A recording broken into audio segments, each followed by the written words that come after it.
xibaar yu wér te wóor ca tàng-tàng ba abonnez-vous pour ngeen di mën di jot suñuy vidéo. jërë ngeen jëf ci ànd gi ak ñun ci chaîne bii di Buzz 221 HD dañu koy dooree ci assemblée nationale député yi daal di war a am ab mbir mu bees ñeel ki nga xam ni moo di Farba Ngom. Bureau de l'Assemblée nationale ñoom ñi daal di leen di convoqué alterné ci l'ordre du jour de la réunion bu loolu nag daal di xam ne ni kenn définir ko wala xamuñu ko lan la. waaye léegi ko mi nga xam nag daal moo jox information mi nga xam ne nag daal ci ay sources yu crédible daan nay jëm ci li nga xam ni moo di yëkkati mbalaanum kirilaayu Farba Ngom bu ñu sukkandikoo ci boobu lépp journal maire bu añam bii nag daal mën naa perdre ñaareelu yoon li nga xam ne moo di armuram di député contre ay poursuites judiciaires ginnaaw nag épisode relatif bi nga xam ni daan nay amoon ci ay transactions douteuses liées à des deniers publics et qu'il lui faut à ce moment un mandat de dépôt. Cette fois-ci il serait visé pour l'affaire des téléphones portables découverts dans sa cellule kon daal kon jamono ji mën nañ wax ni mën nañ ko toppee li nga xam ni moo di mbirum téléphone portable yi nga xam ni fekk nañ ko ci cellule am.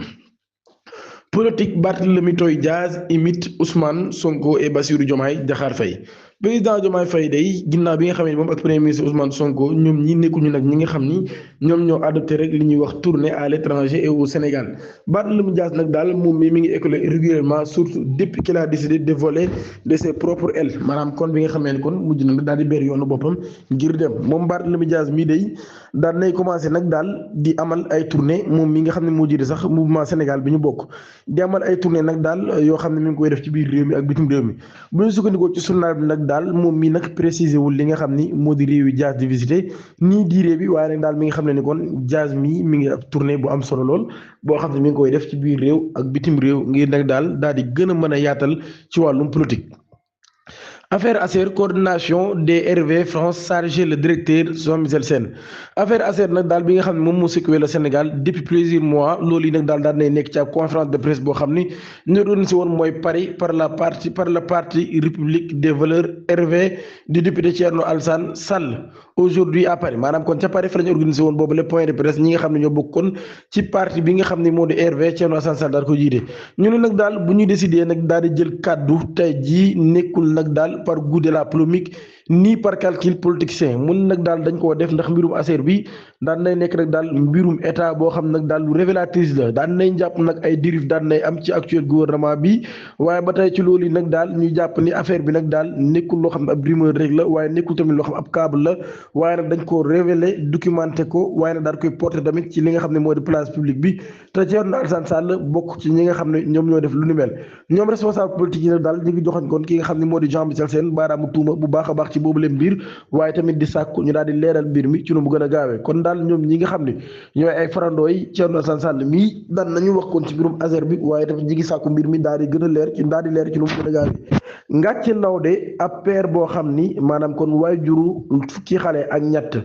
moom la ñu teg loxo ak lu toll ci juróom fukki kilo ak juróom ci li nga xam ne moo di yàmba octrice ñoom ñoo def lu nu mel maanaam brigade régionale des stupéfiants BRS de Kaolack moom mii day daal nay ab coup bu sévère nag boo xam ne daan na koy daa jaaykatu dorog yi ñoom limier yu octrice yi nag daal daan nañu interpellé ab xale bu góor boo xam ne 42 ans la am mu yor 55 kilogrammes de chanvre indien moom mii nag daal koy dissimulé woon ci li nga xam ni moo di ay tool ca Ngathie Nawde intervention boobu nag daal mi ngi am ci xeex bi nga xam ne dañ koy xeex criminalité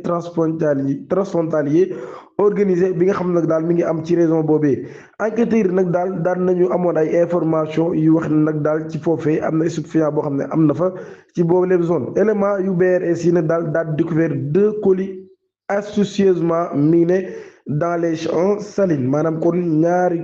colis yoo xam ne nag daal nëbboon nañ ko bu baax a baax ci tool yooyu première colis bi nag daal mi ngi defoon 26 blocs de chanvre indien seconde colis bi moom mi tamit daal defoon lu toll ci 29 blocs. au total li ñu teg nag daal kon mi ngi toll ci 55 blocs de chanvre indien poids global bi nag toll ci 55 kilogrammes loolu yi nag daal kon di bloc bu ci nekk benn kilo lay pesé ki nga xam nag moom la ñu teg loxo ñu koy identifié turu Bee Diallo mu judd ci atum 1984 moom mi nag daal di ab baykat waaye tamit nekk ab sàmmkat daal di am ñaari soxna ak lu toll ci fukki doom ak ñett moom suspect bi nag daal amul benn précision boo xam nag daal na koy fournir enquêteurs yi ginnaaw ba kon moom la ñu teg loxo Thiaroye tensé par ses parents pour consommation d'alcool un transitaire tenté de se suicider au centre Saint-Chirac maanaam daal kon ca Thiaroye ab transitaire ginnaaw bi nga xamee ni ay waajuram ñi ngi dal ci kawam ndax tux goo xam ndax jëfandikoo goo xam dafay jëfandikoo alcool moom mii nag dafa doon jéem a xaru ca centre Sacsirac ba nekk foofee ay atam mi ngi toll ci 30 ans moom mii day da doon jéem a jeexal ak dundam samedi bii ñu weesu bi mi di weesoo ca centre Sacsirac Thiaroye ginnaaw bi nga xamee nag daal ay waajuram ñu ngi ko doon réprimander ginnaaw bi nga xamee ni dafay jëfandikoo alcool intervention rapide bu employé yi nekk ca centre boobee nag daal ñoo tax kon ba daraam mujjul am benn yoon commissariat d'arrondissement de Thiaroye daal nañ koy alerté ci mbir mi samedi 30 janvier 2026 ba 16h jotee d'une tentative de suicide en cours au centre Sacsirac de Thiaroye sur les lieux nag daal policiers daal nañuy découvert ki nga xam ne di M Silla ay atam toll ci 30 ans muy ab transitaire de profession dëkk ci Jidda Thiaroye kaw nekk tamit koo xam ni dañ koo fekk mu yeew ab corde ci baat bi ci ak garab bu ñu sukkandikoo ci déclaration yu Baye Ndiaye nag daal chef d'atelier des menuiseries au centre Sacsirac ses collègues et lui ñoom ñii ñoo daal di fekk nag M Silla mu daal di takk boppam acc ak corde ci baat ginnaaw bi nga xam ne nag daal daan nay tux ay cigarette yu bëree bëri loolu moom trentenaire bii nag daal ginnaaw ba daan nay formuler des prières ce qui les a alertés maanaam comme daan na fay amal ay ñaan kon M Silla mii nag daal daan nay commencé à enrouler la corde autour de son cou les témoins sont intervenus promptement pour les maîtriser évitant ainsi le pire motif boobee nag daal maanaam motif la boo xam ne désespéré moom moo ko daal di waral bi ko policier interrogé ci raison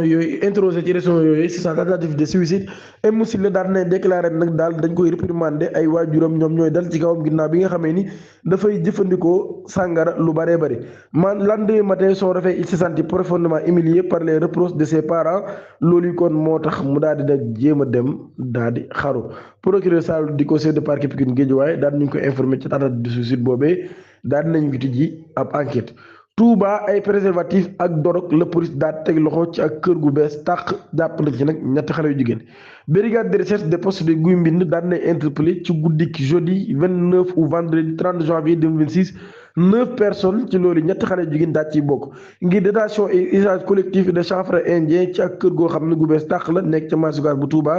foofee soriwul dara grande mosquée ba des sources information exclusive de Sénégal policiers yi nag daal nañ leen di attiré par ab forte odeur de chanvre indien maanaam kon xeetu yàmbaa gee leen xeeñ ci maison boobee nag daal force de l'ordre yi nag bi ñu defee irruption ci biir dañ faa fekk nag daal li nga xam moo di 9 personnes ñu daje ci benn chambre di jëfandikoo li nga xam ni moo di drogue chaîne boobee nag daal nay sokke enquêteurs yi waaye ci loolu yi nag daal ñu daal di jàpp kon ñi nga xam ni ñoom ñoo ko daal di def ak Touba dëkk bi ni mu sellee xale yu jigéen yi nekk fa di def ñaawteef ñett xale yu jigéen ñi ca bokkul nag daal leen interpellé W Diagne âgé de 18 ans di am manager dëkk ca Touba mosquée MD Mbacke âgé de 20 ans di ab gérant multiservice moom mi nag daal dafa nekkoon passage à Touba au moment des faits F Mbow âgé de 23 ans complète la liste des personnes interpellées maanaam kon ñii lañ fa jàpp mi ngi noonu di mbir mu doy waar lool Ziguinchor ab trafiquant dans un bar avec 16 kepa de crack moom lañ fa daal di jàpp moom mii ma nga jóge ci Guinée-Bissau élément yu brigade de recherche du commissariat central de Ziguinchor daan nañuy daaneel assistement présumé trafiquant de drogue ak ki nga xam ni ay atam ci 28 ans la toll samedi lañ ko jàpp ci guddi samedi jàpp dimanche ñu ko interpellé mu yoroon 16 kebas de crack loolu yi nag mu bëggoon koo jaayaat ci boobu lépp commune dañu ñëwaat ci beneen mbir moo xam ni nag daal mbir mu doy waar la face aux incohérences flagrantes de son récit aux éléments recueillis sur la scène des crimes Bessango ñu ngi jégul ci xibaar boobu dañu ñëwaat ci doy waar dañu génn dem ci bitim réew Yaya Touré au cœur d'un scandale de mœurs polémique bi nga xam nag daal jamono ji mooy def rage Côte d'Ivoire l'ex international ivoirien bi di Yaya Touré daal nañ koy tudd ci li nga xam ne nag moo di mbirum mœurs ab ex Petite Abidine Amiom moo ko nag daal di giñ li nga xam ni moom mii def ko ëmbal ba pare daal di koy poussé ba mu yàq boobu lépp ëmb ex journaliste ivoirienne bi di Anicet Konan daal di wax ni nag daal ab ex partenaire bu Yaya Touré la nee na dafa joué ci ay sentiwaamam moom daam bi nag daal jamono ji daal nay wax ni sportif bi nag daal daf ko diggoon mariage ginnaaw ba mu wax ni dina ko takk comme ñaareel ginnaaw ba mu daal di koy nag wax mu yàq ëmb bi nga xam ne ëmbaloon na ko pour corroborer ces accusations des messages des appels et des captures des conversations entre les deux supposés anciens partenaires ont été publiés maanaam pour dëggal li muy wax daal nañuy publier nag seen ay messages seen ay appels ak yu demee depuis démb nag révélation yooyu mu def nag daal mën nañ wax ni ivoirien yëpp nag daal jamono ji ci lañ nekk di waxtaane kon ñenn ñi ñu ngi balaa may lancé footballeur marié bi ak ki nga xam ne nag daal moo di soxnaam ci lu topp 22 ans mu nekk tamit koo xam ne am na ñetti yoon ñenn ñi tamit nag daal ñu ngi rejeté ci faute bi ci ex journaliste bii nga xam ni moom moo xam ne di Yaya Touré dafa yegg ci kaw